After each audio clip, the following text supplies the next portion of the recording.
Gujarat Indian લાઈવમાં આપનું સ્વાગત છે। ડભોઈ હીરા ભાગોળ રાણા સમાજની વાડી ખાતે આંતરરાષ્ટ્રીય હિન્દુ પરિષદ અને રાષ્ટ્રીય બજરંગ દળના સંસ્થાપક ડોક્ટર પ્રવીણ તોગડિયાએ કાર્યકર્તા સંમેલન યોજ્યું। આંતરરાષ્ટ્રીય હિન્દુ પરિષદ અને રાષ્ટ્રીય બજરંગ દળના સંસ્થાપક ડોક્ટર પ્રવીણ તોગડિયા વડોદરા જિલ્લા કાર્યકર્તાઓની શુભેચ્છા મુલાકાત માટેના પ્રવાસમાં છે। તેવામાં જિલ્લાના ડભોઈ હીરા ભાગોળ રાણા સમાજની વાડી ખાતે 1992 રામ જન્મભૂમિ આંદોલન સાથે સંકળાયેલા જૂના નવા કાર્યકર્તાઓ સાથે શુભેચ્છા મુલાકાત લીધી હતી। આ પ્રસંગે ગામે ગામ હનુમાન ચાલીસા કેન્દ્ર શરૂ કરી ગરીબોની મદદ તેમજ સ્વાસ્થ્ય યુવા સ્વસ્થ ભારત બનાવવા યુવાનોને આહવાન કર્યું હતું।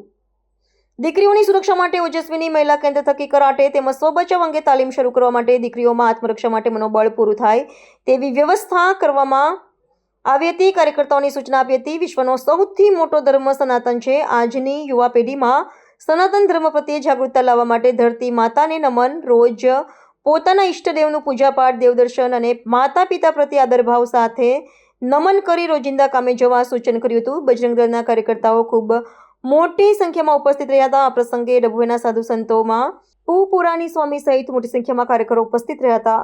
આજે ગામડે ગામડે ને શહેરના ખૂણે ખૂણે દર શનિવારે હનુમાન ચાલીસા થાય એની યોજના બનાવવા માટે એના બધા જ કાર્યકર્તા સાથે બેઠો હતો। શહેરમાં 51 ને ગામડામાં 51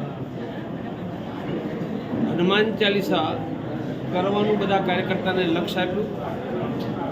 આ હનુમાન ચાલીસા કેન્દ્ર ગરીબોને અનાજ, મફતમાં પ્રાઇવેટના ડૉક્ટર, એડવોકેટ, બ્લડ પ્રેશર, સુગરની તપાસ, સ્વાસ્થ્યમાં મદદ, રોજગારમાં મદદ, આવી હિન્દુઓની સુરક્ષા, સમૃદ્ધિ, સન્માનનું કામ આ હનુમાન ચાલીસા કેન્દ્ર દ્વારા દેશભરમાં ચાલી રહ્યું છે।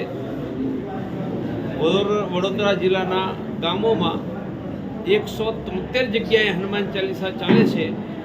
ધીરે ધીરે 1000 હનુમાન ચાલીસા સુધી અમે લઈ જઈશું।